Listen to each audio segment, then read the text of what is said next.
Thank you for joining Jennifer Schaaf and Associates in our 2019 Webinar Wednesday series. We are coming to you live from downtown Washington, D.C. Our webinars are every Wednesday, and you can find the upcoming schedule on our website, and past webinars and all recordings are also on our website and on our YouTube channel, along with over 160 other recordings on federal contracting topics. All are complimentary. If you have any questions for our speaker today, you can email her directly with the contact information you'll see on the last slide. And this is just a little bit about us. We are a Washington, D.C. based firm and provide services for federal contractors. This ranges from market analysis reports to proposal writing and also post-award compliance. More information is on our website, so please visit us there. And this is an upcoming event that you can find more information here, also on our website. And we do offer advertising, so you can send me an email if you'd like more information on that. And our webinar today is sponsored by AccuTrack, and here's a short message from them. AccuTrack Consulting and Accounting Services is an 8A WOSB CPA firm committed to supporting entities to sustain growth in government contracting. Our outstanding DCAA accounting solutions reduce audit risk, improve cash flows, and give you peace of mind. Contact us today to learn how we can enhance your DCAA accounting efforts. All right, let's go ahead and get started. Our speaker today is Anna Yerman, and she's going to be covering category management in a nutshell. Anna, thank you for joining us, and I'm going to go ahead and hand it over to you. Thank you, Mallory. Thanks, everybody. So the purpose of today's webinar is to give folks an understanding of what category management is in government. Next slide, please. Category management is not a new concept. It is a new name, but it's not a new concept. If you've been paying attention under the last administration, it was called strategic sourcing. Even before, there have been some efforts at consolidation. Basically, it is the attempt or the purpose of creating a business model that the government agencies use to buy smarter and more like a single enterprise, or achieving the economy of scale. Now, procurement is more than just going down to the store and buying something at the register, which is how my 6-year-old would like to do it, which is not the most efficient way of getting things done, especially when you have strategic needs, when you have a variety of customers, and you have some very complicated requirements. So the purpose of category management, much like its predecessor concept, so that hasn't changed, is to identify the core areas of spend. Where do federal agencies spend the most amount of money again and again? So it's something systematic, it's something repeatable. Then once those core areas of spend are identified, how do we develop the expertise? What do we know about some best practices that exist in government or industry? Who has figured out the best way to buy IT, for example, such as instead of buying standalone servers, maybe virtualization is a good idea. Instead of buying individual copies, maybe enterprise licensing is a good idea. Maybe instead of every agency contracting for its own truck of milk, we buy a carton or a container of milk and distribute it everywhere within the DC area, so that everybody's doing it in a similar way, so that it's more predictable, it's more efficient, and more effective. And that system, that scheme, provides a solution where this cadre of federal employees, this industry and this profession of acquisition specialist, of supply and demand, and a procurement specialist for federal government, have their own kind of cookbook or a systematic way of doing their job that helps them in the immediate term, but also helps the profession over the long term have some internal practices that are expanded and improved over time. As taxpayers, we want our government agencies to buy economically, to buy efficiently, to buy effectively, to achieve their missions. So I'm not going to read the quote at the bottom, but that pretty much is the purpose of the concept. Now, there is some hesitancy, and we'll talk about at the end. Some small businesses are fearing category management and what it's going to do to their particular business, and there's some strategies that we'll talk about. But next slide. Let's take a snapshot of what is the problem that federal agencies are trying to solve through the concept of category management. So imagine one federal contractor, and we're not talking about a small business here, obviously. They had, and this is one year snapshot, they had over 2,000 separate contracts. They had 5,700 actions. That's an obligation, that's a de-obligation, that's a change in scope, that could be an extension for 3 months, it could be a change of contracting officer, etc. For that year, the total spend or the total obligations or the total money going to that contractor was $2.7 billion. And nobody knew outside of a particular office who else was spending money with that company, what else they were spending it on. Now, you as an executive of a business, a small business owner, would probably agree with me that there is some consolidation that could happen here. We don't have 2,000 federal agencies, so why should there be 2,000 contracts for that particular business? And if you are that one government contractor, imagine how much better at your job you would be, how much more efficient if you didn't have to spend so much money trying to pursue 2,000 different contracts and keep up with it and manage it in order to sell to several federal departments. There's only, what, 27 executive level departments? Next slide. To look at it from another view, also snapshot 2014, the same item has so much variety or so much variance in the prices.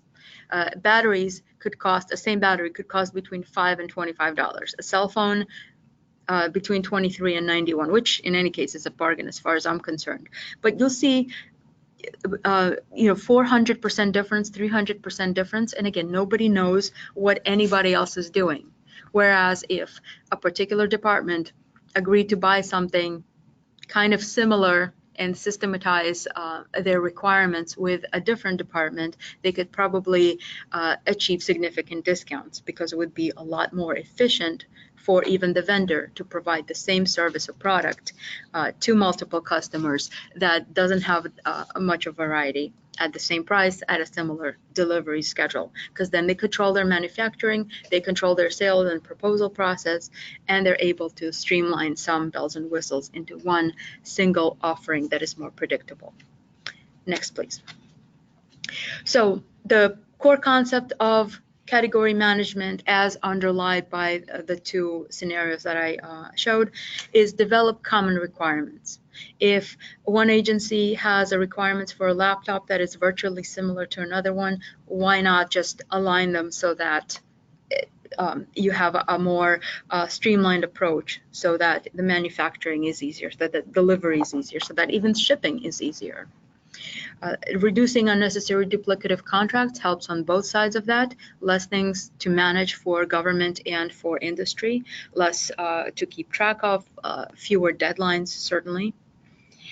It could improve your value and the total cost of ownership by buying smartly. Instead of everybody buying their own version of the same mousetrap, if you had licenses to a similar mousetrap, then your vendor doesn't have to maintain as many different things and train technicians in as many different things and travel to more places. They could probably have a call center that is more predictive, that is better for everybody because problems are similar and are solved faster.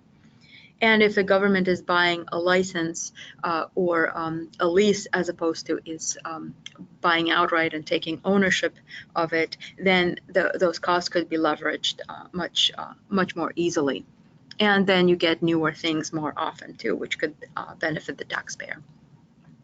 Applying demand management practices basically allows the government to predict what is coming down the pike. If they know that they need toner every 3 months, then being able to set a schedule for that, as opposed to calling somebody and having to rush ship it because you ran out of toner on a very predictable schedule, is not the best way to manage our taxpayer dollars.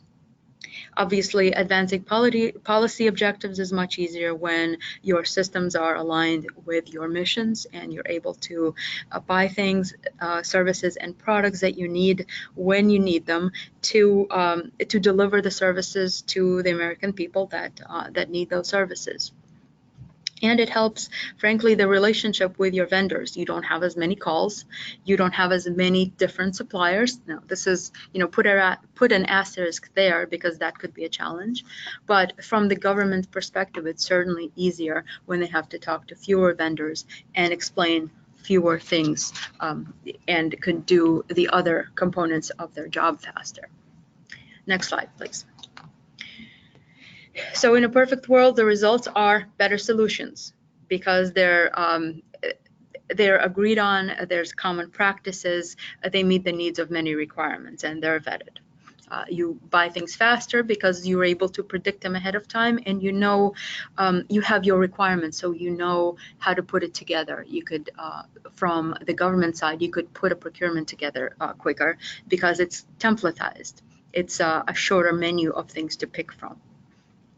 Yeah, you have economies of scale, which means you're able to receive volume discounts. If everybody buys a gray laptop instead of some people buying gray and some people buying black, you already are saving some time and money, because think of the production that it takes.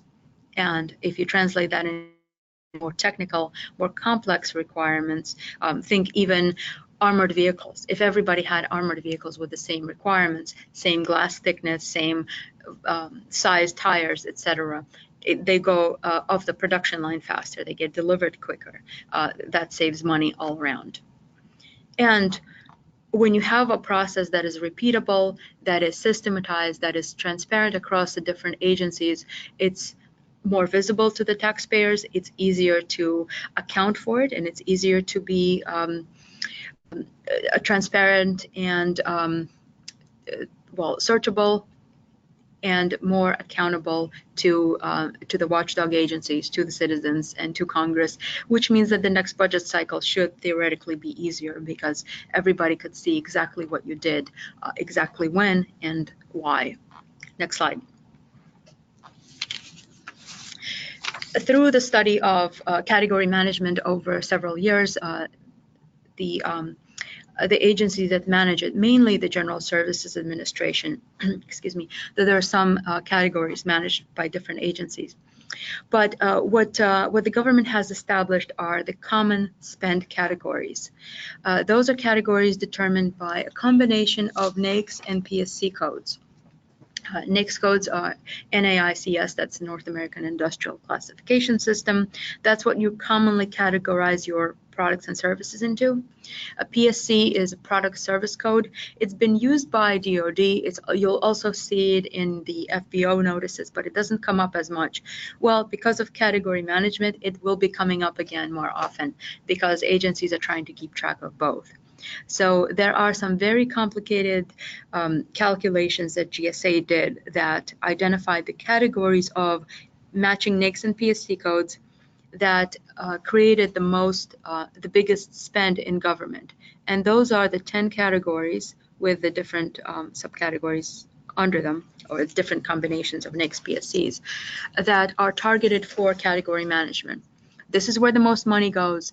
This is where we have the biggest number of contracts and the least amount of predictability.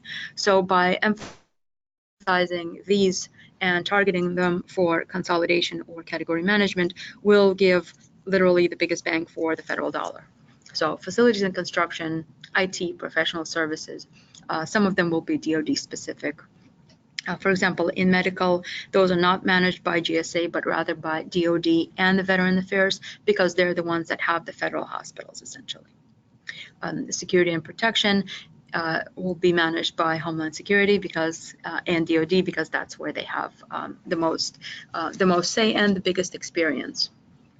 Next slide, please. More information about those categories as well as specifics, you could find it on that quick little white paper. It's pretty easy to read, and it defines the best-in-class solutions as well, and lists the specific contracts. So what are the best-in-class contracts? There are 4 tiers, or really 3 tiers and one thing that is explicitly not it. Tier 3, that's your best-in-class solutions. Those are government-wide contracts that any agency has access to. Some of the best-in-class solutions, they're the big GWACs. You'll know them as GSA schedules, as Alliant, as CIOSP3. I don't want to name all the acronyms, but they are listed in that white paper. Tier 2 are the multi-agency solutions that have not been granted the best-in-class title, but they are working on it. Those are solutions that are not as widely used or have a slightly more limited number of vendors on them, so they're not as broad and don't have as many choices. Tier 1 are agency-specific solutions. So if a department consolidates its buying into an IDIQ, which is an agency-specific multiple award contract that other agencies can't buy from, that could be a Tier 1 contract. Because it's not available to the whole government, it can't be anything higher, because you're only achieving those economies of scale and those efficiency within one department. And Tier 0 are things that do not meet the requirements of category management. They're not aligned to category management principles. They are not in the right, they haven't shown that that those contracts meet the requirements or meet the spirit of category management. Essentially, it's the one-off buys, it's the independent contracts that are not vehicles. Now, this is where, in the last couple moments, I'd like to talk about what that means, because most small businesses believe, and rightly so, that you're in the Tier 0. You are bidding on those definitive contracts, those RFPs that come out for a particular product and service that are not under any schedule. And if your customer is trying to shove everything they can under an IDIQ or under a GWAC or under a schedule, then you are being left out. Well, first, everything that we talked about earlier is happening. So whether or not we like it, what we need to do is figure out how do we address it in a proactive manner. So first, think of the categories that are being consolidated under the category management, and think of everything else that's not specifically on those lists as opportunities that are not subject to category management, so they're still being pursued in the open market. And even if you are, for example, providing information technology or facilities management, and it's not under one of those specific NAICS/PSC combinations, there is no mandate to buy that under a category management vehicle. Second, when in Rome, right? If your customer is buying the products and services you're trying to sell them through a Tier 1 contract or through a Tier 3 contract, the best way to get to that customer, if you're trying to sell them that thing, is by being accessible in a manner that your customer wants to use. Because ultimately, you want to make it as easy as possible for your customer to buy the product or service from you to meet their mission objective and obviously meet your business objective. So if you are not participating in one of the best in class or even the other GWACs, figure out if it makes sense for you, if it's a good business decision for you to be on one. And if you cannot bid on one directly, can you team with somebody that is a contract holder in one of those? Is there a mutual win-win scenario where you augment the solution of a vendor that's already on that contract and you bring something of value to that team where it would make sense for them to add you in and as quickly as possible as a subcontractor. Win-win for your customer, for you, and also for that business partner. A third thing to consider is the fact that many agencies or most agencies are aware of category management as being at odds or potentially at odds with small business objectives. And that has been brought up, and certainly the small business offices as well as acquisition folks are aware. So here's kind of the thing to keep in the back of your mind. Category management is policy. Federal acquisition regulation is law. Law trumps policy. So category management cannot and should not be used to circumvent the regular requirements of the federal acquisition regulation, including FAR 19, which is small business contracting and socioeconomic set-asides. So your government customer is not allowed to create an opportunity or a requirement that's full and open acquisition where their only justification is that it meets category management objective. Category management does not get to surpass and replace the requirement for market research and your small business and socioeconomic set-asides. If you find that federal agencies are using that, contact their small business office and contract the Small Business Administration Procurement Center representative. That's SBA PCR, if you're keeping a list of acronyms. They're the small business advocates. They won't necessarily lobby on your business's behalf, but they will certainly advocate on behalf of small business and socioeconomic category businesses as a class to make sure that law is followed before policy. One thing that is happening with respect to that, and there was a memo put out by OMB in March, detailing how category management is to be implemented. And one of the processes that government agencies are putting into place is treating small business set-aside contracts as Tier 1 category management contracts by default. Now, it was just put out as a policy memo. It takes a little bit to put it into practice, so you haven't seen it come out in many real examples, but essentially when your contracting officers determine that they're going to set aside acquisitions, agencies should be implementing those as a way to comply with the category management mandate, and GSA should be counting it as complying with category management update policy. So agencies do have goals. This is being measured. GSA is compiling the compliance with category management, and they're issuing reports, I believe, in September, but it could be at the end of fiscal year because obviously all of our numbers are fiscal year numbers. But they're looking at the total dollars in category management as well as movement from Tier 0 to Tier 1, and also movements from Tier 1 to Tier 2 and Tier 3.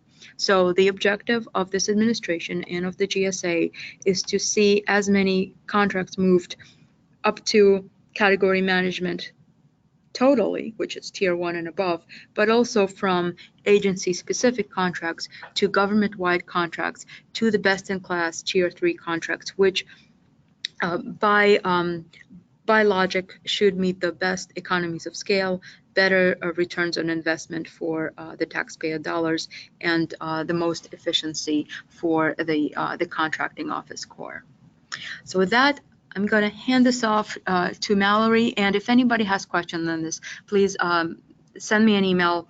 And those the categories that you see sliding through the last slides are the particular best-in-class Tier 3 contracts for those 10 categories that we indicated. So you'll have that. I don't need to read that for you. But send me an email, contact me on LinkedIn. I'll be happy to explain that to you if you'd like. Thank you.